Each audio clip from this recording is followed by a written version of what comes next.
Hey everybody, welcome back. I am recording this. It is the first thing I am recording on a brand new computer that I built. So I apologize for any audio and video issues as I get things set up on the new system. Also, I haven't taken a shower yet this morning, so my hair is, not its usual pristine self. But you're not here for any of that. You are here for number 44 in the Criterion collection, The Red Shoes, directed by Michael Powell and Emmerich Pressburger, from the United Kingdom in 1948. It is unusual for directors to work as a pair. I say that looking at the Criterion collection list and knowing another one is coming up in two movies. It is still unusual. Usually, directing is a one man job. But apparently, this is their 10th collaboration working together as a pair of directors. And it works. This movie is very good. The plot is not overly complex. The plot is um, a young ballerina whose overbearing uh, ballet director pressures her to choose between having a love life or being a dancer because you can't be an artist and have a personal life. Dance has to be everything for you or nothing, in his opinion. So it's not a story that we haven't seen before, but it's very well done in this case. First of all, let's talk about the title, The Red Shoes. In the movie, the ballet performance that makes her career is a ballet called The Red Shoes, based on the Hans Christian Andersen tale. The Hans Christian Andersen tale is essentially about a pair of red shoes that a woman really wants, that she wants to the exclusion of good sense. Like, her life will be complete with these things, and when she gets them, they make her dance and dance and dance, and she can't stop, and she can't take them off, and she dances herself to death.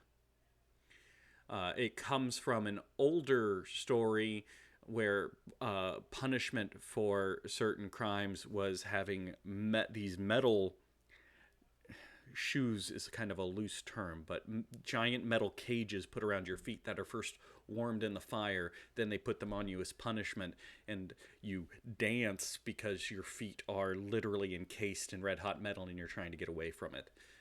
It's pretty grim, but I don't often dive into like deep readings of the text for this because I am trying to kind of bridge the artsy and the mainstream with this series.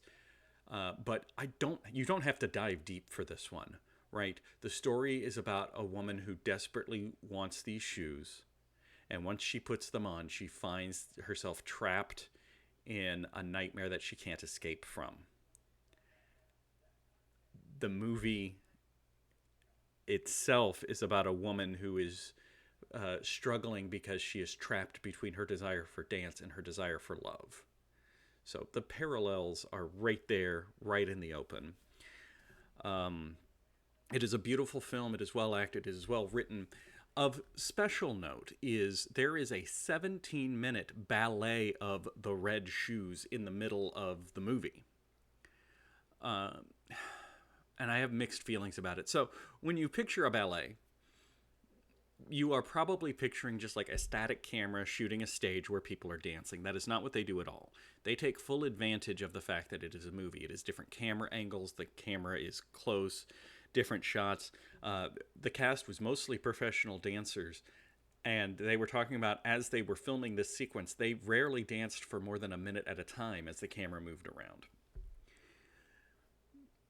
The mixed feelings part comes in where they start doing things in the ballet that you couldn't do in a real ballet that requires movie magic. I mean, things like the shoes are sitting up on the stage and she jumps into them and lands on them and they are instantly just like boom, they're on, right? She lands on them and then the very next fraction of a second they are laced up and on. Obviously, you can't do that in a live action ballet. There's a sequence where she's watching herself dancing in a window in these shoes before she has the shoes on. You can't do that in a real ballet. I suppose you could with some special effects and pre recording and projection. but it's not traditional ballet. So it feels a little like cheating, but it is in, and then it becomes increasingly surreal and movie magical. I'm not saying it's bad. I part of me was like, oh, we get to see a ballet. Oh, it's a movie ballet. But it is a very pretty spectacle. The acting is top notch. The ending is. It can be a shock. I don't want to necessarily call it surprising, but it can be a shock. I do recommend it. It is a good movie. It swept some Academy Awards when it came out in 1948. It's a good time. So hopefully the video and audio on this has been good. I'm looking forward to doing another WTF cinema with this new equipment and really seeing what this new computer can do. Next time, the 45th movie is Taste of Cherry from Iran, which is a country we haven't seen yet in this series.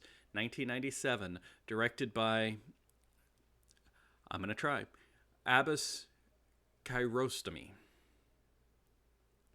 Mr. Kiarostami, I am very sorry for how I've butchered your last name. I think I can do Abbas. Kiarostami, I'm not so sure of. Anyway, thank you for watching. I will see you next time.